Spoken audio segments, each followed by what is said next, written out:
Bon, j'espère que je suis mieux au naturel qu'en photo. Euh, je suis ravi de vous accueillir, Monsieur le Président, Mesdames, Messieurs.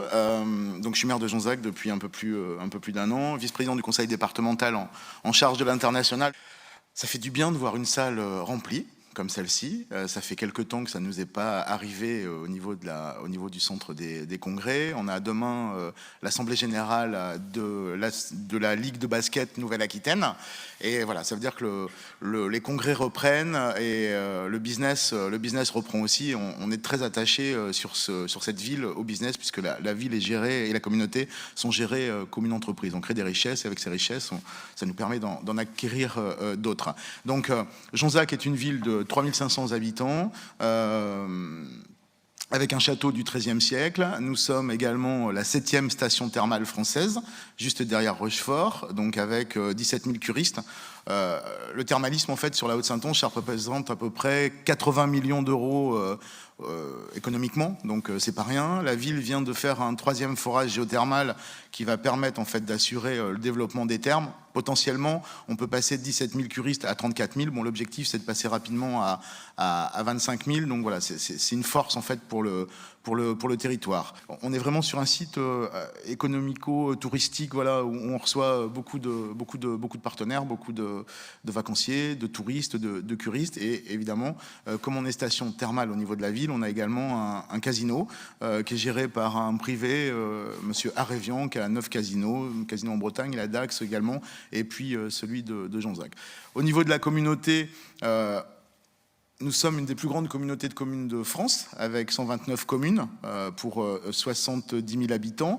On va dire qu'au nord, c'est Pont, et au sud, c'est la Barde. Il y a à peu près 80 km, donc avec des géographies complètement différentes. Mais le président Claude Belot donc, a souhaité, avec les vice-présidents, mais historiquement, hein, puisque ça a été une des premières communautés de communes existantes en 1992, en fait, que l'ensemble des territoires puissent avoir des activités économiques. Donc, on a beaucoup de pépinières d'entreprises.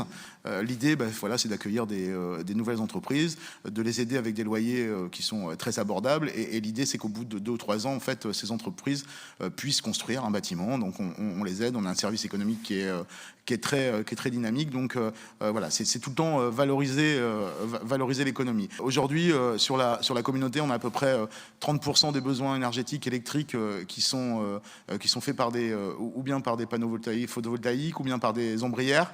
Et l'idée, c'est que très rapidement, on puisse monter à 50% et à 2030, qu'on soit à 100%, qu'on soit complètement autonome au niveau de l'électricité qui serait fabriquée en Haute-Saintonge. Bien évidemment, une partie est revendue à EDF. Donc voilà, beaucoup de projets.